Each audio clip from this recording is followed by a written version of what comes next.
माशाअल्लाह माशाअल्लाह। वीडियो को लाजमी देखें। रमज़ान शरीफ की आमद है। अपने घर पर मेयारी अच्छे टेस्टी पकोड़े बनाने के लिए इस वीडियो को लाजमी देखें। शहर वाले पकोड़े गंदे तेल में बने हुए होते हैं, सेहत पर असर करते हैं, तो अपने घर में पकोड़े बनाने के लिए इस वीडियो को लाजमी देखें। गाइस अस्सलाम वालेकुम दोस्तों, काफ़ी दोस्तों की डिमांड थी, कमेंट्स वगैरह में सब दोस्त कह रहे थे कि व्लॉग डालो व्लॉग डालो, व्लॉग नहीं आ रहा काफ़ी दिनों से। तो आज फाइनली मैं व्लॉग डालने जा रहा हूँ। सब दोस्त वीडियो को लाइक कर दें, चैनल को सब्सक्राइब कर लें, वीडियो को पूरा देखना है। तो आज के व्लॉग में हम बनाने जा रहे हैं पकोड़े, ठीक है। तो आप सब ने हमारे साथ साथ रहना है, हम कैसे बनाते हैं और देहात में कैसे पकोड़े बनते हैं, ये सब कुछ आज के इस व्लॉग में मैं बताऊंगा। तो चूड़ी लेके आ गया हूँ। बाद हमें चाहिए एक ये बर्तन। जो ज़्यादातर अहम चीज़ होती है वो होते हैं आलू।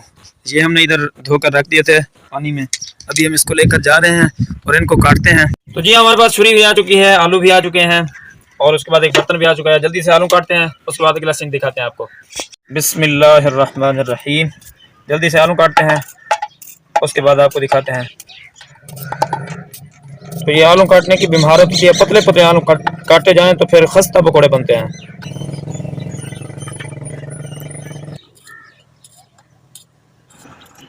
तो आलू तो मैं काट रहा हूँ, लेकिन हमें पालक और धनिया वगैरह की ज़रूरत है, लेकिन वो हमारे पास अवेलेबल नहीं है।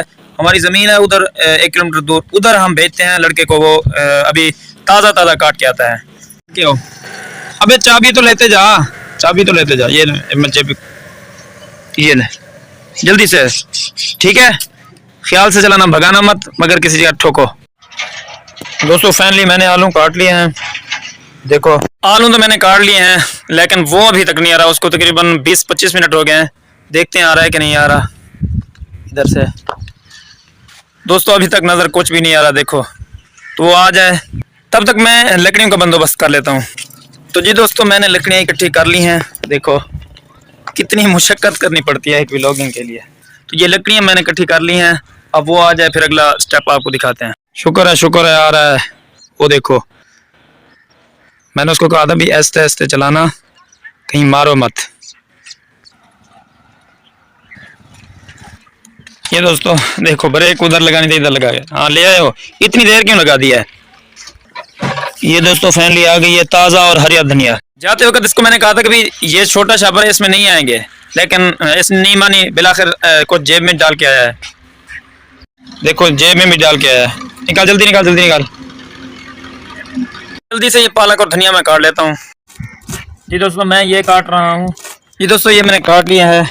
अब इसको जल्दी से धो लेते हैं, क्योंकि ये मैंने फट्टे पर काटा है तो मिट्टी वगैरह लगेगी, और जो भी उधर से लेके आया धोई नहीं है हमने, तो अभी धो लेता हूँ मैं। तो घर पर पकोड़े बनाने के लिए जिन जिन चीज़ों की ज़रूरत होती है वो हमारे पास अवेलेबल है। वो सबसे पहले हमारे पास पालक है और धनिया इसमें हमने काट दिया है, और इसके अलावा हमारे पास आलू हैं, वो भी हमने काट दिए हैं। उसके अलावा हमारे पास बेसन है, और इसके साथ हमारे पास एक मैदा है।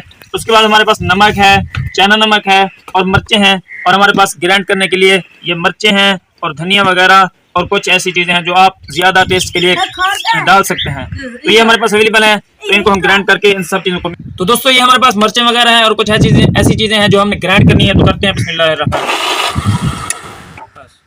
तो जी दोस्तों सबसे पहले हमने ये ग्राइंड कर दिया, ये डालते हैं बिस्मिल्लाहिर्रहमानिर्रहीम। उसके बाद हम ये हमारे पास ये चना नमक है, ये हम थोड़ा सा डालते हैं, ज़्यादा नहीं डालना, बस टेस्ट के लिए बस। और इसके बाद हमारे पास ये मैदा है, इसको हम डालते हैं, ठीक है। इसके बाद हमारे पास बेसन है, उसको भी डालते हैं। इसके बाद हमारे पास ये नमक है, नमक भी डालते हैं हम। ये मैं तो अपने हिसाब से डाल रहा हूँ, आपने अपने हिसाब से डालना है। उसके बाद हमारे पास ये नमक मिर्चें हैं, लाल मिर्च, ये हम डालेंगे हस्बे ज़रूरत, ठीक है। इसके बाद हमारे पास ये जो हमने धनिया और पालक वगैरह काटी थी वो डालते हैं बिस्मिल्लाहिर्रहमानिर्रहीम। तो ठीक है ये दोस्तों हमारा सारा काम मुकम्मल हो गया है, सिर्फ आग जलानी है और पकोड़े बस तलने हैं। तो ये हमारे पास आग जल रही है। उसके अलावा हमारे पास हमारा एक कढ़ाई और घी भी आया पड़ा है। तो बस स्टार्ट करते हैं, लेट्स गो। वाह बड़ी तेज जल रही है कि काफ़ी देर हो गई हम जला रहे हैं, नहीं जल रही आग। दुआ करो जल जाए। शुक्र है आग जल गई है, और अभी हम बस कढ़ाई ऊपर चढ़ा रहे हैं। बिस्मिल्लाहिर्रहमानिर्रहीम। अभी बस 1 मिनट में घी जो है वो गर्म हो जाएगा, उसके बाद पकौड़ा तलना शुरू करते हैं। घी हमारा गर्म हो चुका है, स्टार्ट कर दिए हैं।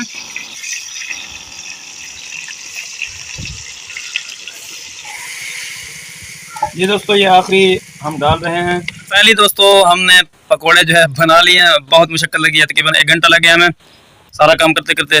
कढ़ाई भी हमने निकाल लिया है और घी बिल्कुल थोड़ा सा बचा हुआ है, थोड़ा सा। और चूल्हा भी हमने जो इसके आग जो है वो बुझा दी है। और पकोड़े फाइनली हमारे पास सामने हैं, वो मैं आपको दिखाता हूँ भाई। देखो, तो मेरा दूसरा जो मोबाइल है वो चार्ज लगा हुआ है। माशाल्लाह माशाल्लाह। तो ये है खस्ता करारे टेस्टी पकोड़े। बनाने के लिए इस वीडियो को लाजमी देखें। रमज़ान शरीफ की आमद है, अपने घर पर मेयारी अच्छे टेस्टी पकोड़े बनाने के लिए इस वीडियो को लाजमी देखें। शहर वाले पकोड़े गंदे तेल में बने हुए होते हैं, सेहत पर असर करते हैं। तो अपने घर में पकोड़े बनाने के लिए इस दोस्तों आज की ये वीडियो, आज का व्लॉग, आपने हमारी रेसिपी देखी, हमने पकोड़े बनाए, आपके साथ शेयर किया। अब इसको कैसे बनाते हैं, इसमें कौन कौन सी चीज़ें ज़रूरत होती हैं, और पकोड़े हमारे सामने मौजूद हैं, बिल्कुल टेस्टी और खस्ता बने हैं माशाल्लाह। तो अपने घर पर बनाएं। और रमज़ान शरीफ की आमद है, और दस्तरखान पर हर घर में अफ्तारी के तौर ये अफ्तारी के टाइम ये पकोड़े होते हैं। और इसलिए हमने सोचा कि आज इस पर हम वीडियो बनाएं, और ताकि जिन दोस्तों को बनाने का तरीका नहीं आता वो सीख लें। उम्मीद है आज की वीडियो आपको पसंद आई होगी। पसंद आई तो लाइक शेयर जरूर करें, चैनल को सब्सक्राइब करने के साथ साथ बेल आइकन दबा दें। बहुत शुक्रिया। नेक्स्ट वीडियो में के साथ मिलेंगे। अल्लाह हाफिज़।